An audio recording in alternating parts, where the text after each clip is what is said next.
What is up, everybody, and welcome to the All-NBA podcast, part of the All-City Podcast Network. I'm your host, Adam Matas. Great night of hoops in the association last night, and I can't wait to get the thoughts of my co-host, Timothy Legler. Tim, how are you doing today? I'm doing well, man. Wild night of games. I know that some bulbs on some of these scoreboards, I think, probably burnt out last night because there were some numbers being put up at a historic clip. And we'll go over all of that. But yeah, it was a wild night, some great finishes, some predictable finishes. Right. And then we had some heavyweights going at it last night. So it was a good night. Definitely some crazy scores, and we're going to get to that. And whether that's a good thing, is it exciting, is it lame that all these teams are scoring 130, 140 points? We'll get to all of that on today's show, as well as break down a handful of the games, including we're going to start, obviously, with this Bucks-Pacers game and ask whether the Pacers just own the Bucks after beating them 4 out of 5 times this year. We're going to talk about the Thunder dropping to Atlanta and Jalen Johnson's career high. Later in the show, we're going to get to the Lakers, who little trouble in paradise out there as they had a players-only meeting. So we have a players-only meeting alert, or a team meeting, I should say, alert after the game. So all of that and more on today's show. But first, I got to tell you that we are presented, as always, by DraftKings Fantasy Sports. Check out what DraftKings has to offer this season with code ALLNBA, because life's more fun when you're in on the action. DraftKings, the crown is yours. If you have a gambling problem, call 1-800-GAMBLER. Age and eligibility restrictions apply. Void where prohibited. See DraftKings.com for details. All right, let's get into this. Last night, our number one game we're going to break down is Bucks-Pacers 5. We've had this matchup 5 different times already, and 4 of those times have gone the way of the Indiana Pacers. Now, why this one is so interesting to me is, one, this is the second time in a row they played. They just played 2 days ago, and then they play again. There's a little bit of a rivalry brewing. We had Giannis's, they steal the game ball and the one loss that they had, if you remember that game. Bobby Portis was ejected in the game. We had Haliburton's Dame time celebration. You remember in the in-season tournament, him doing that one. So there's a little bit of a rivalry. And then this game was chippy. After the game, Damian Lillard says, I also don't look at this loss like, oh, it's just the regular season. We wanted to win these games. I think there's a rivalry going, and the fact that the Pacers have won it means something to me. What did you see from this one, Legs? And I'll just start with the big question, which is, do you feel like the Pacers just have something on the Bucks? Yeah, first of all, I do think that this is a real difficult matchup for Milwaukee. Like, this is just not some anomaly. And the Pacers are a tough team to defend anyway, because the pace that they play, how quickly they get the ball up the floor, shooters all over the place. They play small lineups. So there's a reason that their offensive rating is what it is. But there are some teams, from a personnel standpoint, more equipped because of their foot speed to be able to deal with Indiana a little bit better. And I think the size of the Bucks, and this isn't a very quick team. Like, defensively, if you look at it, Giannis is an elite level athlete. He's been defensive player of the year, so obviously he's a great defender. But if he's also got ginormous feet. He's got a long stride, and so sometimes that takes a couple strides to get going, or even in the half court when they're rotating to the 3-point shooters, it takes him a step sometimes to get moving because he's a big dude. Brook Lopez is a mountain of a man. Chris Middleton has lost some of his athletic ability and his quickness defensively, and Damian Lillard is not a guy really that busts it that hard on that end of the floor. That's just being honest. You add all that up, and you play a team like Indiana that spaces you out, moves it through the air, relentless push up the floor to get guys spaced, and it is a difficult thing for the Bucks to deal with. And I'm just shocked at now, after 5 games, how it hasn't gotten any easier for them. Like, there's nothing that's been figured out how to guard them. And the Pacers are clowning them. That's the thing. Like, it's one thing, this is a team that's expecting to win a championship, Milwaukee, And you've got this team that, now they're like, what, 5 games over 500, but, they were a 500 team, basically.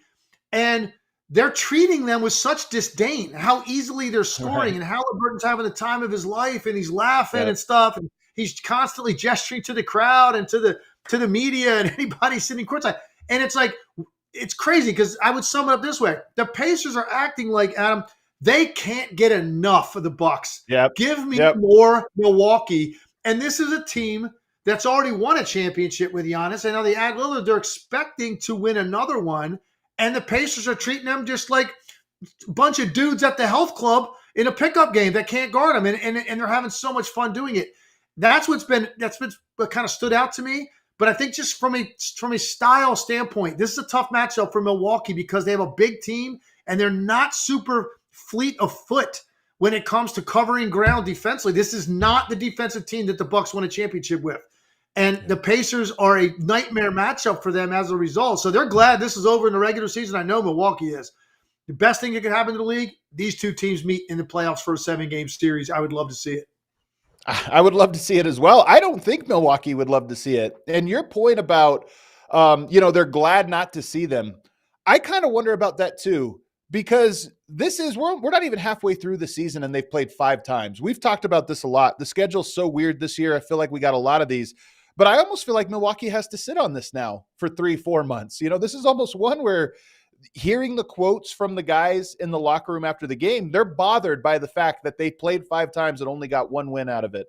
And it took 60 points from Giannis to get that win. So I think that they are frustrated by this loss. And that it does bother them. But another thing that stood out to me in the postgame commentary that matches what you just said, Damian Lillard talked about, I had shots and I missed them. They had 130 points. Dame could have made more, but it's always weird to me when a team scores 130 in a loss and says, yeah, we could have scored more. You got to get stops. 142 to the Pacers. And every game has been like this, by the way. They're giving up 120, 130, 140. And I think you're right. Indiana Pacers are 3rd in the NBA in drives per game. They're very efficient at their drives. It's their bread and butter. And Milwaukee might just be a little bit slow of foot. I think you're on to something with that specific matchup. And I find it almost concerning that the Bucks talked about their lack of offense and not necessarily, hey, how do we give this team 140 points every time? No, I like that. I like that point you're making right now. You're right. That's the first thing out of your mouth should be just give up 140 points. The second time you've given up that many points to them, first thing out of your mouth should be, we just got to figure out a way to be better against this team defensively. We see them down the road in the playoffs. We're going to be more prepared to deal with them. Like something like that. Not like, I wish I made a few more shots. Oh, so maybe you lose 146, 138. That's kind of what that's saying. Right. I don't like that mentality. Yeah. My point about the style is this: like when for instance, even a team like Boston's got those 2 elite wings, and even Holiday, who will ISO and back you down. But Tatum and Brown ISO a lot, and that plays more into the hands of a team like Milwaukee that's got bigger dudes, stronger dudes, and you've got to stay with a guy in a tight window for 2-3 dribbles. It's not the same as what Indiana does. Indiana does not isolate you. That's not how they play.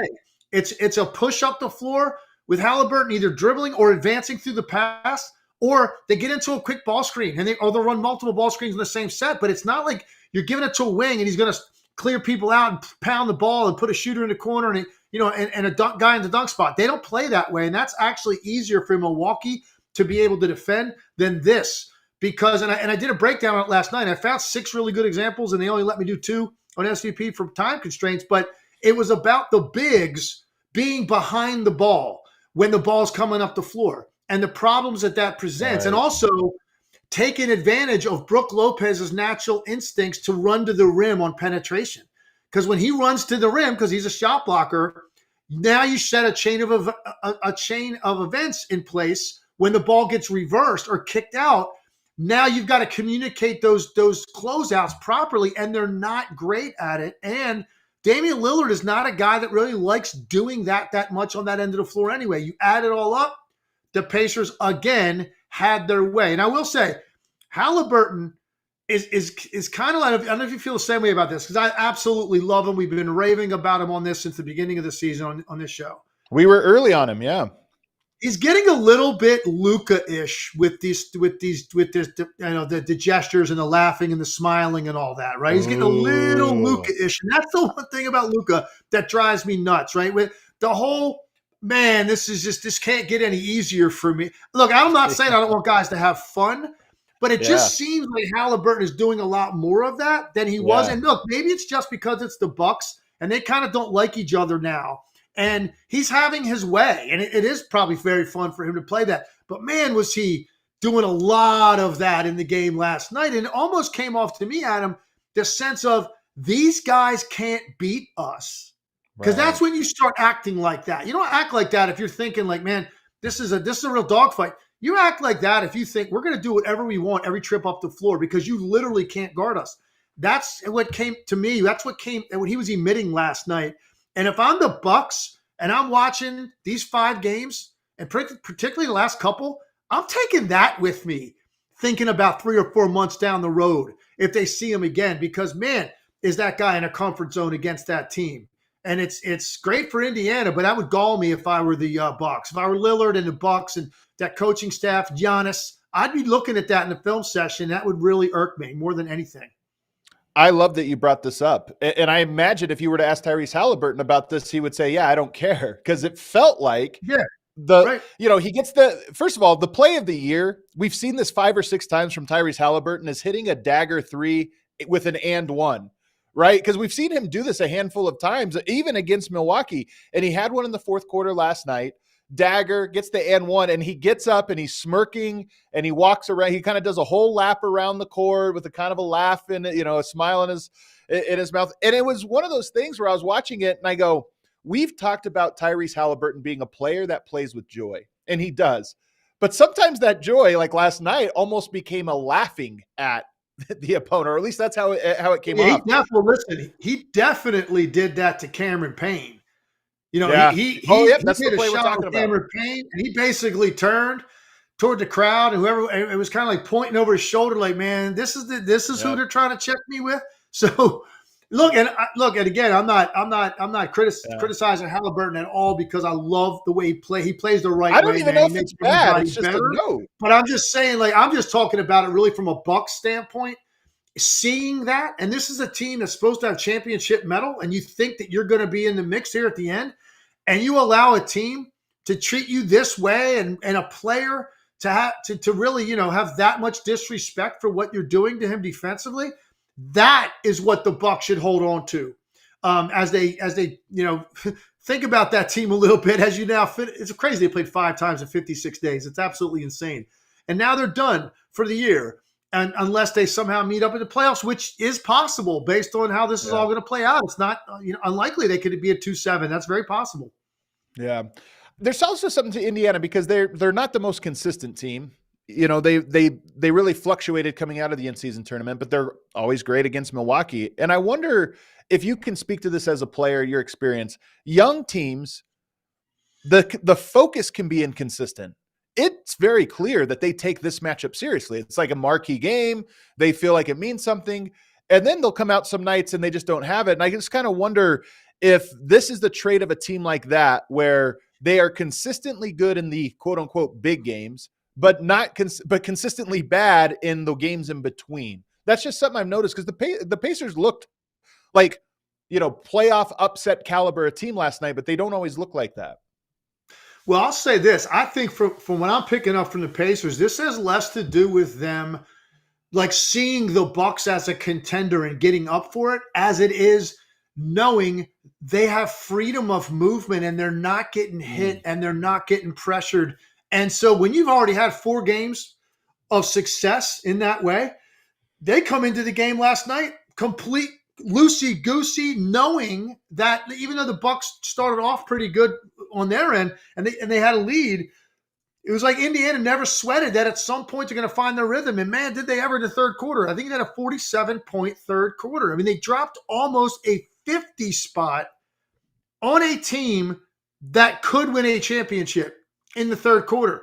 And looked like they never had any doubt that they were going to find their rhythm to that extent. They did. So I don't think it's necessarily like who the Bucks are. It's more about how the Bucks play and the way that they play defensively that gives Indiana this incredible comfort zone. And I think there are other teams that play a little bit smaller lineups, a little bit quicker, faster back in transition, can fan out better, that can deal with them a little bit better than the Bucks, because it's obvious now. Like this isn't This isn't like they had one game where they lit them up and they Right. went 3-2. They went 4-1 and they practically lit them up every time. So now you start to realize, and so you really, that's why last night I was writing down all these examples where the Bucks just looked slow and a step behind on defense, so that I could kind of illustrate that point. And it became obvious to me last night that's an issue for Milwaukee against this particular team. Well, the last point I have on here, and somebody in the chat, I don't know how to pronounce this, Koa Kaikoro, makes this point. He says, veteran teams will 4-0 Indiana like Boston or Miami in the first round of the playoffs. I don't know if that's true, if I agree that those teams would sweep them. But here's why I think what I will agree with that he's kind of hinting at here is Indiana is really good at making runs. They had a 47-point third quarter. They almost scored 50 points in a quarter against the Milwaukee Bucks. 47 points. They have the ability to go on major runs at a rate that very few teams in the NBA. Very few teams in the NBA are capable of a 47-point quarter, and they have multiple this year where they put up 40+ in a quarter. The Bucks, because they are not a great defensive team, are vulnerable to such runs. I think teams like Miami and Boston, they're capable of, all right, we're letting it slip a little bit, timeout, focus on defense, let's just put everything into it and we'll get stops and we'll stop the bleeding. Whereas Milwaukee is not that type of team. They don't have that type of defense. So I think that's another area where this matchup helps Indiana, is they just are a team that gets on a roll. Sacramento's another team like this. When they make a couple shots, and we saw this last night with Sacramento, by the way, Malik Monk caught fire. I don't remember what quarter it was, but he started making some shots. And all of a sudden, it's like the floodgates open. Everyone's making shots. Indiana has that. Milwaukee is vulnerable to that because they aren't able to just hunker down and say, let's play defense for 10 minutes here and change the game. They just don't have that, I don't think. I think that's a great point. There's another point I wanted to make, Adam, about how Milwaukee can more effectively play against them if they get them again in the playoffs. Go back to the game that they won. And obviously Giannis had a big night, but it was more than that. They had 70 points in the paint. When the Lakers beat them in the in-season tournament finale, they had, I believe, 85 points or something like that in the paint. Yeah. They didn't take many threes. Milwaukee can't fall for the enticement to take the early, quick, any daylight you have, take a jump shot against this team. The best way to attack Indiana is to force them to have 5 players below the foul line when they are on defense, because whether it's make or miss, if you get them to converge and scramble and flood back to the paint on penetration, or you're pounding them on the offensive glass because they're susceptible to that, then you put 5 defenders in the paint area, much more difficult to get out from that and have guys out ahead of the pack or with an angle so the ball can be advanced and get you retreating where you're at a disadvantage. That's the best way to attack teams that want to play this way. I remember when Phoenix, with Steve Nash, those teams, and it was the formula to how to defend the Sun, because Steve Nash was catching outlet passes 30, 35 feet up the floor. He was so good at running to that open pocket as the ball was coming off the glass and Stoudemire's grabbing it, and he was angling up the court, catching the ball almost at half court. The best way to attack Phoenix back then, score inside the paint on the offensive glass, force defenders below the foul line. It's a much further run to the other end of the floor to get into scoring area. Milwaukee did it in the game that they won. Some of the games that they've gotten lit up, when they've been lit up by them, they have not done that as well. And they're in this trade basket mentality, and you are going to lose that kind of matchup against the Indiana Pacers. And that comes back to what we talked about with coaching. You often can just tell what's being emphasized. So the fact that these things are not emphasized, it's, hey, at some point, either that becomes an emphasis and then it takes time to really make it a habit, or it doesn't, and now you're vulnerable to those things should you meet up in a playoff. And I think that's going to be an interesting one. All right, let's take a break. On the other side, there's so many games to get to, so I want to get to a couple others, including OKC falling to Atlanta. Jalen Johnson, career high 28 points. We'll get to that on the other side, as well as a handful of other games and some questions about, how can we change this offense? Is offense too out of control in the NBA? And then how tough is it to go on a West Coast road trip when you're an East Coast team? We'll get to all that more on the other side. But first, our presenting sponsor today, DraftKings Sportsbook. They've got that special bet for you right now. You bet $5 on any game, win or lose, and you're going to get $150 in instant bonus bets. Plus, this is a plus here, Score an NBA League Pass subscription on DraftKings for the rest of the season. What a deal. Not only do you make a no sweat bet, $5, doesn't matter if you win or lose on any game, you get 150 in bonus bets instantly, but you also get a subscription to NBA League Pass. So you could be watching all of the games that Legs and I are breaking down. So download the DraftKings Sportsbook app now and use code ALLNBA. New customers get 150 instantly in bonus bets, win or lose after that $5 bet, plus the League Pass. The crown is yours. If you have a gambling problem, call 1-800-GAMBLER. In New York, call 877-8-HOPE-NY or text HOPE-NY. That's 467-369. In West Virginia, visit www.1800gambler.net.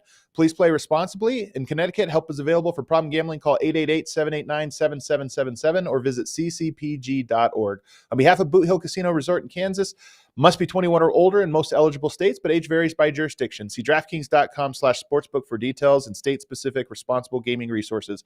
Eligibility and deposit restrictions apply. Bonus bets expire 168 hours after issuance. Terms at sportsbook.draftkings.com/basketball terms. Also, want to tell you guys about my favorite app for getting tickets to games or selling tickets to games, and that is the Game Time app. We all know that sometimes you look at tickets a week in advance, they're one price, then you look at them again right before tip-off and they have dropped.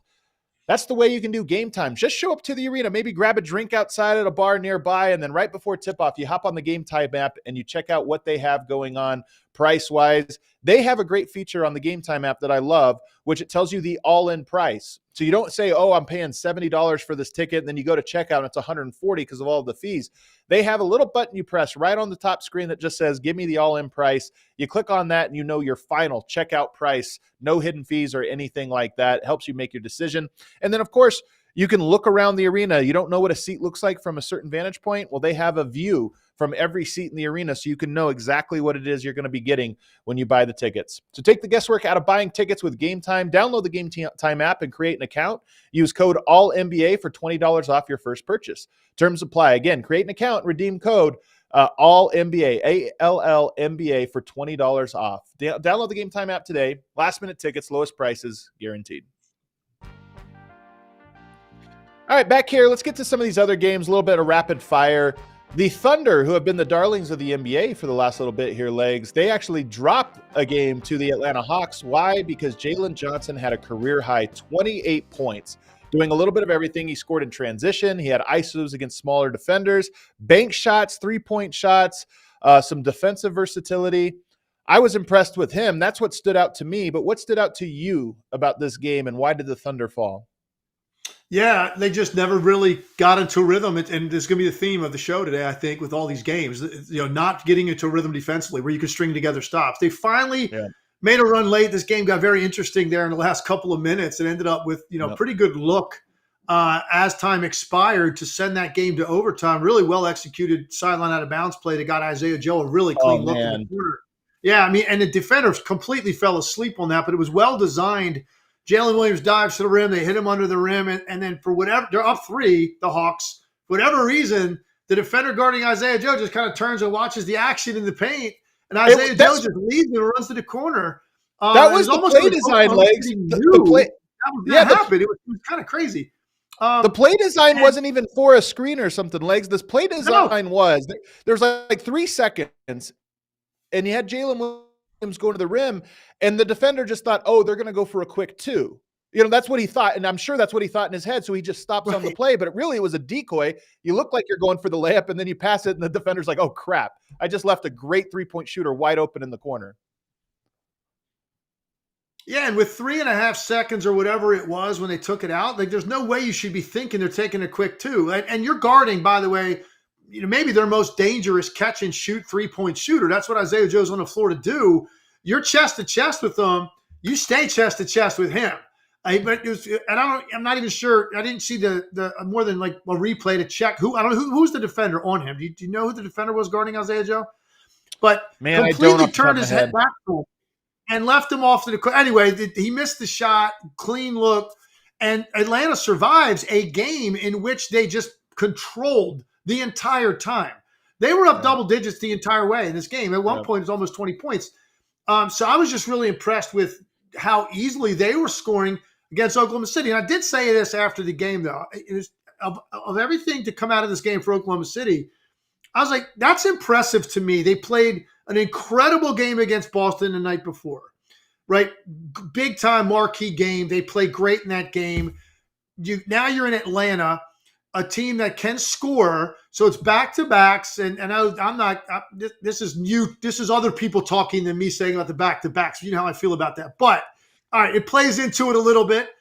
So they're down the whole time. A lot of teams in that situation after getting that win against Boston and you're having a hard time guarding a team. You're now 15 and 18 in the third quarter. You're probably just, going to, all right, it's just not our night. The fact that they made this a one possession game and ended up with a shot to tie it, go to overtime, I think is a really good sign about the Thunder. It's a night that they just didn't have it. They didn't have the legs to guard them, and they still kept playing all the way through and almost forced that game to overtime. If that game gets to overtime, I'm betting on Shai Gilgeous-Alexander in that situation. So I like their fight, but overall, it was just a night that Atlanta just had too much. They were scoring too easily. Jalen Johnson was sensational. Here in year 3, he's putting it together. He's having, he's taking a scoring average from 5 to 15 from year 2 to 3. And sometimes that's when it clicks in that third year, and it is for Jalen Johnson right now. He was sensational. He's one of the best athletes in the league, and he put that on display last night. He had, 4 or 5 dunks in this game, and he had one he missed. I mean, he had one on Chet where it almost was Blake Griffin-esque in that he jumped so much higher than you expected him to jump on it. And it looked like it was going to be a tough dunk, and it ended up being an easy dunk, kind of a poster. But then he had another one where he didn't finish the dunk. I think he gets fouled, and he pumps and he holds it. He does this thing, and then he somehow still extends to be able to try the dunk and just barely missed. But that guy is so athletic, and he's so unique. He missed half the season with a wrist injury. He's just been back for 4 games. 19.5 points, 11 rebounds, 3.8 assists, and he's shooting almost 60-40-90 splits in the last 4 games for them. He provides some defensive versatility. His scoring is, in my opinion, part of the question mark, although he has the tools. I'm very curious to see Atlanta over the next month with him back in the roster and see what does he bring to the team. Are they a little bit better than we expect? Because I don't think the Hawks are very good, personally, 14-19. But are they a little bit better than that? And is he a big piece of it? That's something I'm going to be keeping an eye on here over the next little bit.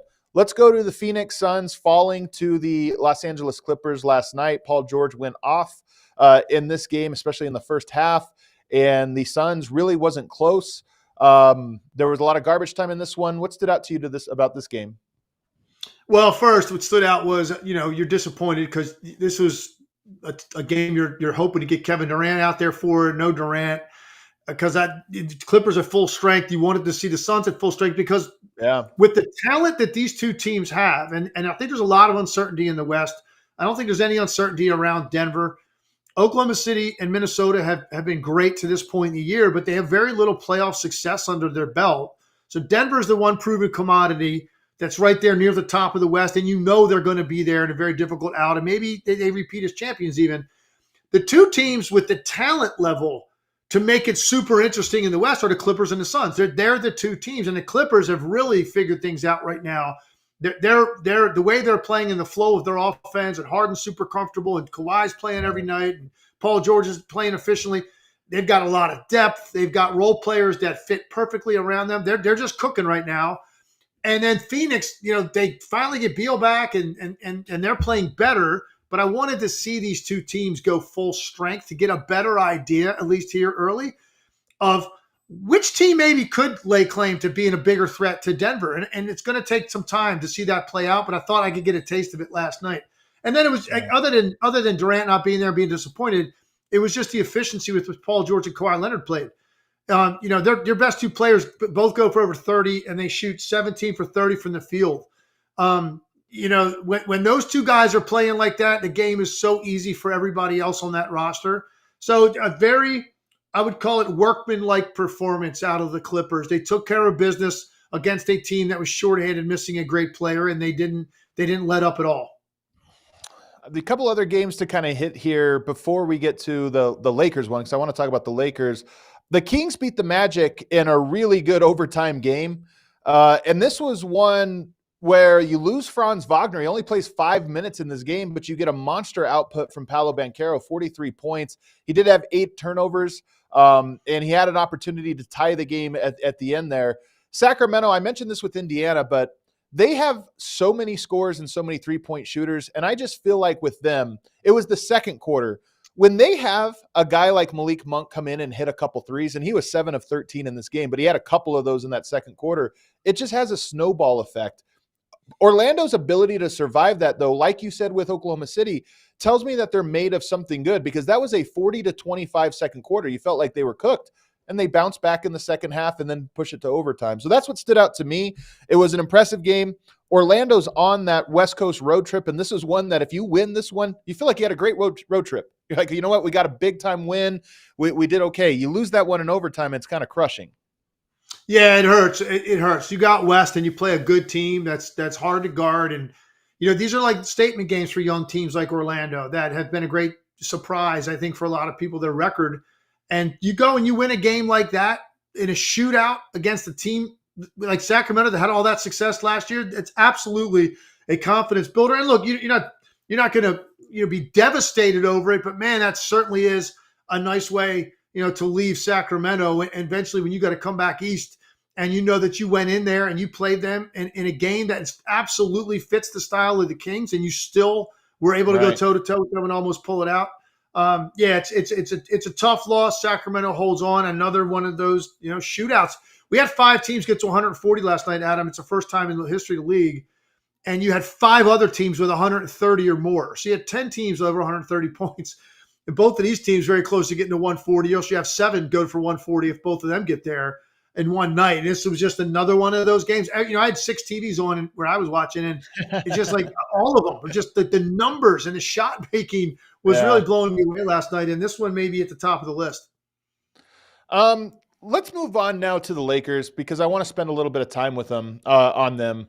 They're obviously a huge story. They fall to the Miami Heat last night, 110-96. No Jimmy Butler in this game.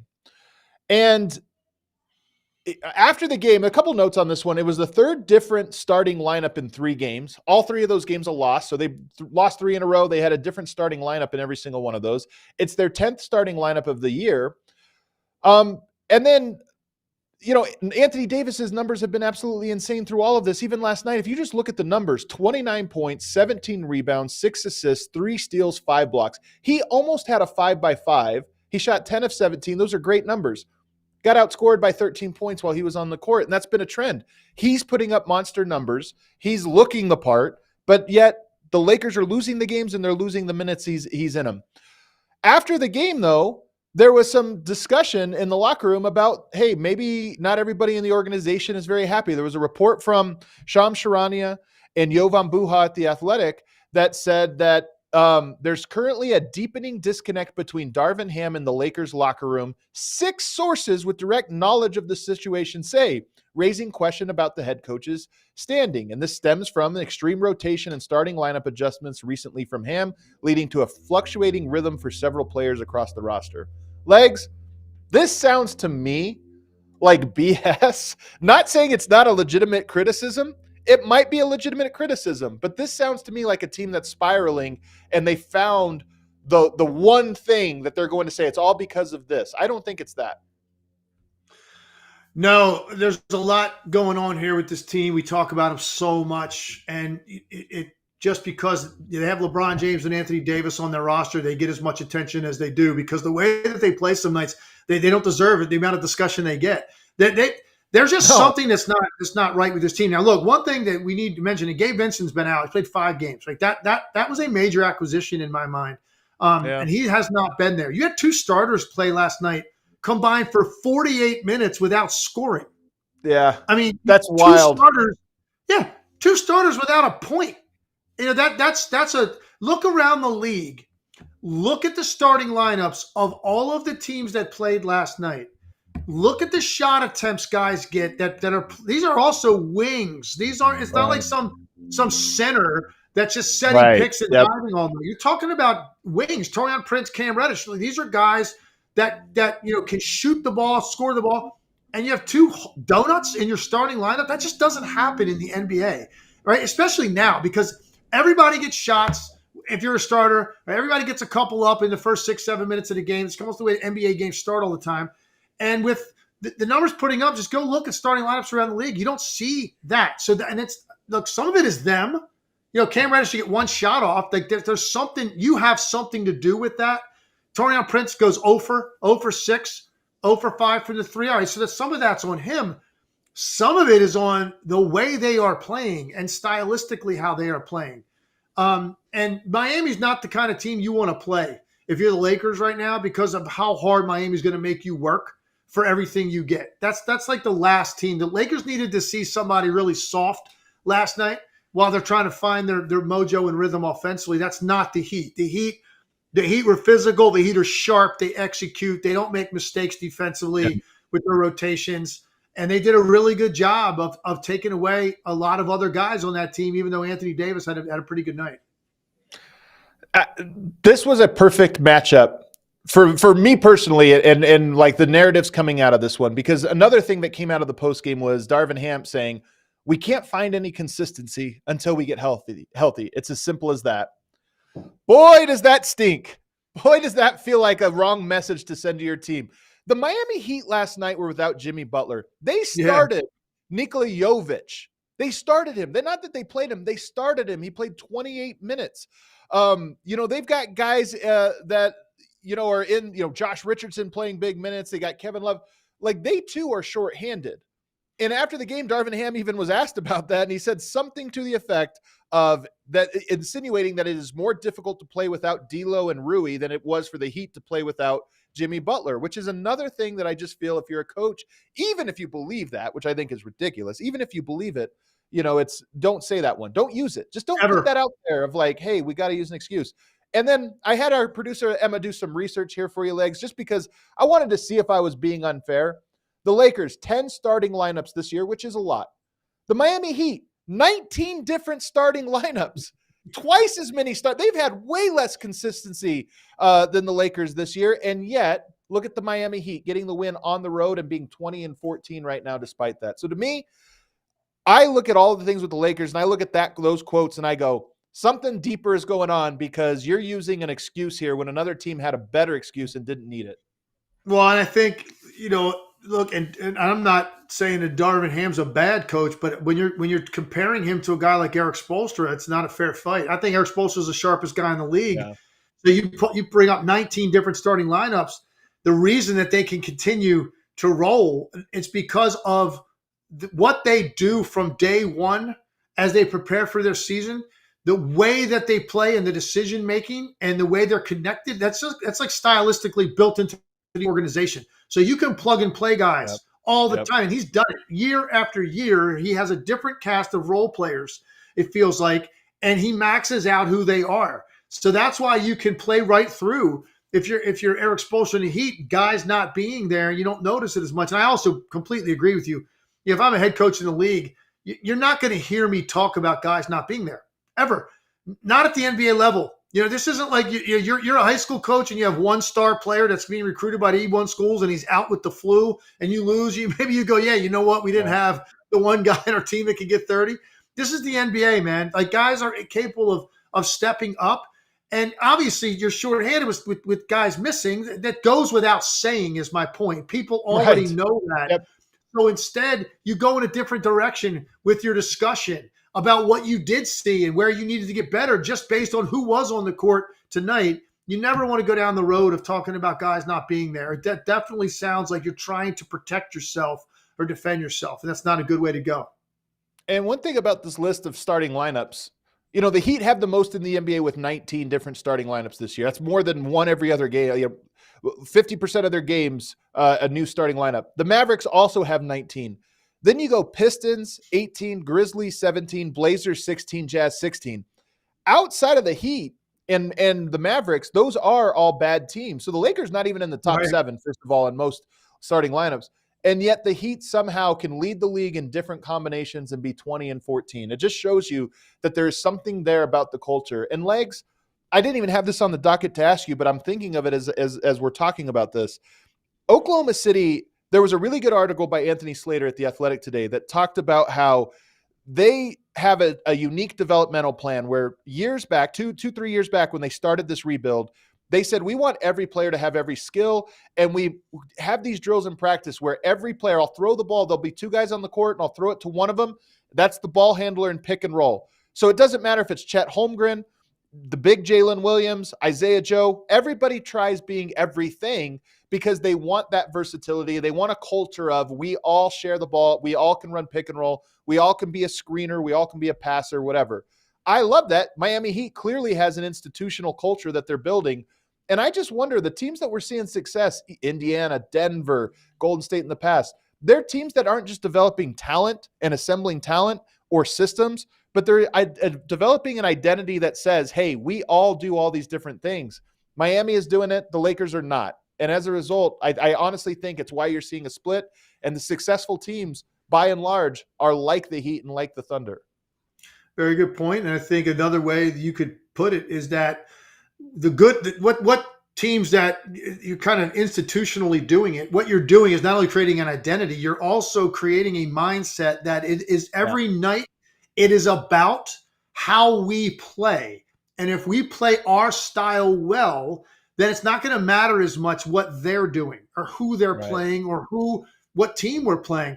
If we have a style we're trying to get to, right? At our peak, it looks like this, and that's what you're focused on every night. Number one, guys appreciate it because now you're more comfortable when you step in on the floor. Even if you're a guy that hasn't been playing in a while, now all of a sudden there's an injury and you're thrust in there, you're comfortable because this is what's been ingrained in your head from the very beginning of the season. And then you watch some teams play and it kind of feels like it's just night to night. Let's try to figure it out. Those are the teams that struggle in this league. And I think you make a good point. I think the Heat probably, to me, set the bar with when you're about to sit down and watch them, you just have such a great expectation of what this is about to look like from a team standpoint. It doesn't mean they're going to make shots every night or who's out there. It's just the way that they play is kind of different and unique unto them. And that's just a total credit to Eric Spoelstra.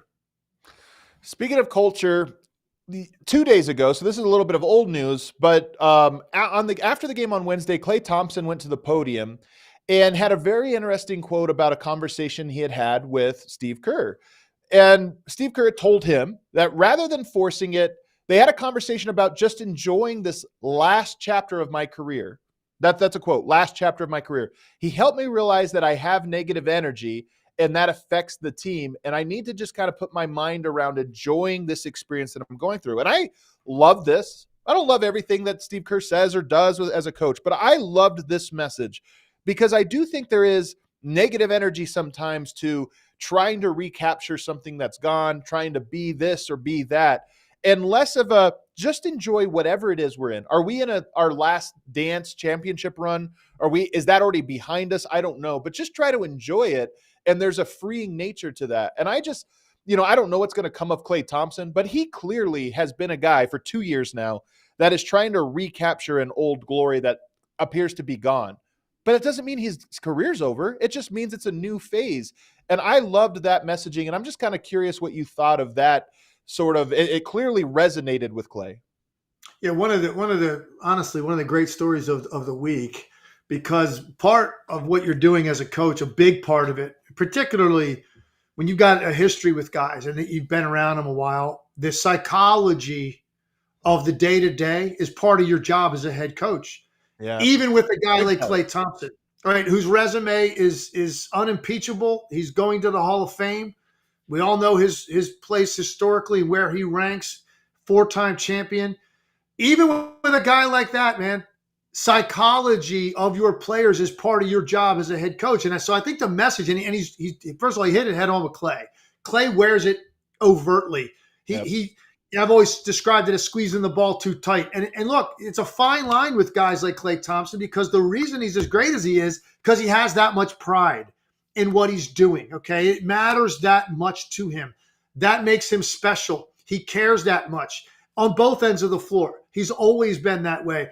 But when he goes through periods of time where he's struggling a little bit, you can see the frustration oozing out of his pores. And I think what Steve Kerr's trying to tell him is, hey, man, how about we give yourself a break? Give yourself a break and stop being so hard on yourself. Appreciate everything that you have accomplished and know like how you are regarded and going to be regarded, and just try to enjoy the process of being part of this organization and going out there and playing basketball every day and being alongside a guy like Steph Curry. Like, just have fun with it and don't worry as much about shot to shot and wearing that expression on your face and with your body language because it drains their team. First of all, it's an honest conversation that's not easy to have with players. It Yeah. speaks to the relationship between Klay Thompson and the trust level and respect that he Yes. has for Steve Kerr and vice versa. And it's also super important message for coaches out there, whether you're coaching high school kids or youth or college or the pros. It's a great lesson for coaches to understand. Sometimes, and I've seen it, man, so many times, coaches avoid guys when they're like struggling or whatever. They'll figure it out. Let them work their way through it. Like sometimes, man, they need to hear something like that from their coach to know that the coach is paying attention to it. They care about you, and they've got something now, some words to try to help you.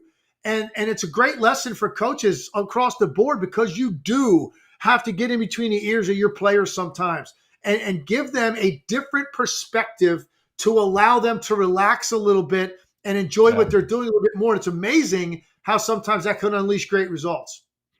I would go ahead and say it's one of the top jobs, the psychology. I mean, coaches, Michael Malone jokes about this a lot, that one of his most important jobs is team psychologist, and I think that's it. It's leadership, it's the psychology or understanding your players' psychology. And X's and O's might be a third, the third thing, like in line of all of that stuff. X's and O's aren't as complicated. They're important, but it's a lot of just, hey, do I know where my guys are right now and how do I lead them? Another game that happened last night that I thought was very noteworthy was that the Pistons fell to the Jazz 148 to 154. What a score that is. 300 points combined in this one. But what stood out to me is that this is a game Detroit should have won. They had a lead, and they kind of blew it at the end. And like many games for Detroit this year, it was the familiar script of you kind of felt like they were going to blow it. You watched it, and you just saw, you kept looking at the clock going, yep, there's too much time. They're going to blow this 10-point lead. And it led me to wonder, and there were some great plays in this one. I think there was back-to-back three-pointers made down the stretch of this one. It was incredible to send it to overtime and then double overtime. This was just overtime. This was a really great game. But my question for you, Legs, is we always hear the phrase, they have to learn how to win. Detroit is a team that makes me believe this is a real statement. It's not even about, are they good enough to win? It's that they seem to not know how to win. And when those last 5 minutes arrive, they look like a team that knows they're going to lose. And I just wonder what you think about that and the idea of a team having to learn to win. What does that mean? No, it's definitely a thing. And it's what they're going through right now is the weight of losing clouds some of your decision making and it affects your poise because you can taste it. It's right in front of you. They've gone through so much losing this year. And now, when you have a game that's within grasp, and they had a number of these during the losing streak too. It wasn't like they're getting beat by 30 every night. They had a number of winnable games where that streak never becomes a massive talking point if they are able to get a couple of those, right? Because it would have been broken up. And we're not focused on an 8-game losing streak all the time. It gets to 20, 22, 23. Now we're talking about every day. They're hearing about it. The weight of that for young players and how demoralizing and discouraging that is a tough thing. And so now when you're in a position where it's a basically back and forth possession by possession game management type situation, it's going to cloud your thinking a little bit and cloud your poise. And it's almost like you are expecting something bad to happen because they definitely played well enough to win that game. And look, you talk about the back and forth 3-point shooting. It was amazing to watch because I think it was 4 consecutive made threes in 40 seconds. Going back and forth. And look, give Utah credit too, because look, you also carry the weight when you're playing a team like that. Like, you don't want to lose to them. So they had some big time shot making that they had to have guys convert on that they came through on as well. But you're right. It's the weight of losing. When they get back at some point, whether it's this year or next year, whenever it may be, it's a more normal sort of ebb and flow to winning and losing. They're gonna start to figure this out a little bit more and get more comfortable in their own skin. And they've got a big time point guard that's a lot of that's going to fall on his shoulders when they're in that situation. But right now, I just think they press because they can taste it and they want it so badly because they've experienced so little of it this season. Squeezing the basketball too tight. I like that. I'm going to be using that a lot lately, both for Klay and obviously for Detroit as well. The other one, and I kind of think I already know your answer on this, Legs, because you're a no excuse guy. I've learned that about you. You're a no excuse guy. But I am curious just the challenge here. Orlando Magic or an East Coast team. They're on a West Coast road trip, Phoenix, Golden State, Sacramento, and then finishing it off at Denver. And thus far, they are 0-3. They're a good team and they face some adversity. But I'm just curious, not even about Orlando. This is really more just about what is the challenge? Every team does it. West Coast, you go east. East Coast, you go west. What is the challenge of those specific trips where it's like, yep, we're going across 3 time zones and we're playing all games on the road on the opposite coast? What is that challenge like, and how big of a challenge do you feel it is? Well, I will say this: they're not all the same. And I was involved being on the East Coast when I was in Washington, and we make a couple of those every year. The 10-day trips where you're getting 5 games in usually each time, and depending on who you're playing, they don't always look the same. Like sometimes you might get you get the Phoenix, Lakers, Clippers, Warriors on the same trip. That's not going to feel quite the same as when you're going out there and maybe you're going to get Portland on this trip. You're going to get Utah, right? It's different. So they're not all the same. I will say this too. I found when our team was maybe not playing great at the time and we were at home or whatever, or a normal home and away schedule, getting out on the road for 10 days was the best thing that could happen to your team in that situation. You get away from all the negative noise and it becomes this sort of us against them and us against the world mentality, man. And I've honestly seen deeper friendships formed sometimes when you go away for that long. You spend more time together. Right. You find social things to go do together, conversations that take place. You're spending more time together on the charter. I've seen that. And it's like you come back from it and you feel closer. The bond is there. So sometimes it can be really absolutely rejuvenating to go on the road and play. Look, some of it is right now. I mean, there's a lot of really good teams in the Western Conference. So you could go out there and play your butt off and come back 1-4 or something. And it doesn't mean you didn't have a great trip. And these are tough places to win. And a lot of these teams are super talented. So I think, in general, you got a 5-gamer, you're hoping 2-3, man. 3-2 is phenomenal. 2-3, you'll take it. And then anything, either direction is going to be euphoric or you're going to be pretty upset. You come back 1-4, 0-5. But you're trying to just kind of maintain balance. But you can absolutely use it as something to strengthen the bond with your team, to spend that much time together when it's just you guys and all the noise is blocked out. The last one, Legs, and I didn't even prep you for this one. I'm not even sure if you watched the game, but we got a lot of people in the chat wanting to hear about it. We've talked a lot about Pelicans and Timberwolves lately, and that's why I didn't even watch this one. There was other teams I was going to try to focus in on, but New Orleans gets the win, 117-106. It was not that close. Minnesota 35-25 in the fourth quarter to make it just an 11-point game. They're down 21 going into the fourth. But if we just look at this, the Pelicans have won 4 in a row. I think they've won, 10 of their last 13, something around there. They're on a nice run. And over this 4-game winning streak, Legs, CJ McCollum, Zion Williamson, Brandon Ingram, all averaging 21 points a game. Perfect balance between their big 3. And that's one of the things we talked about. Do they need to make a change because, what's going on? But they're finding at least balance and they're continuing to win. What do you make of this specific game?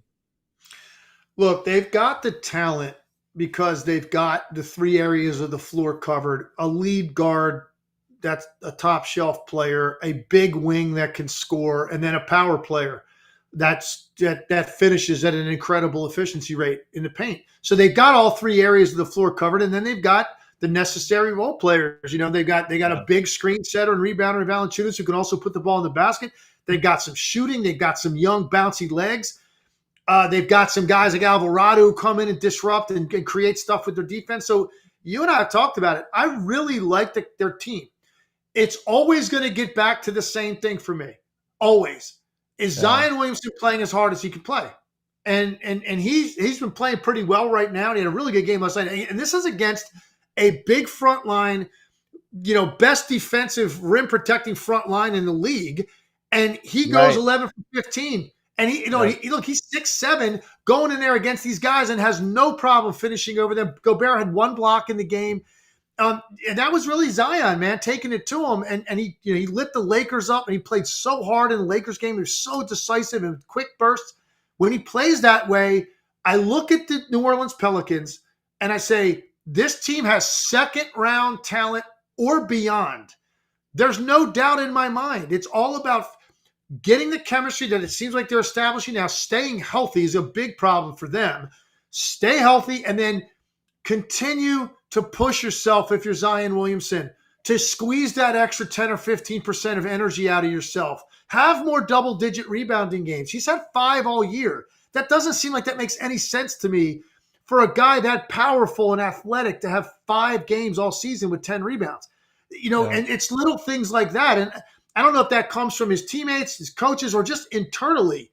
You get to a place where like you understand your level is set to a certain place. I want to be the best player on my team and regarded that way every night. And if he does, very dangerous team. And you're seeing it right now because they're playing very, very well. And they're reminding you, hey, don't forget about us. All these other teams are getting all the talk. Don't forget about us because we've got the talent to make some serious noise. New Orleans on a back-to-back, playing on the road in Minnesota with the rest advantage, and they go in and do that. Not just win, but completely dominate the game. The Pelicans continue to be a true contender sometimes, but not every single time. But to your point, it's more often than not here over this last little bit, so something to kind of keep our eye on. Man, I love nights like last night when there's so many things to talk about in the NBA. I had 4 or 5 more topics I wanted to throw at you, but our hour is up. There's so many good teams in the NBA, and they brought it last night. A lot of teams brought it last night, so it made it for a really good slate. Tonight, just 2 games. Milwaukee Bucks are back in action against the Spurs. The Nuggets and Warriors are playing out in Golden State. So we have 2 games to talk about that should be very fun tomorrow. I'm looking forward to it. Legs, great show once again. Yes, sir. Enjoyed it. Talk to you tomorrow. Everybody, do us a favor, hit that like button for us. Don't forget, one of the best things you can do, download the Game Time app, use promo code ALLNBA. Download the DraftKings Sportsbook app if you like to gamble, use code ALLNBA. And, of course, leave us a 5-star rating review. Hit that like button. We'll see you tomorrow.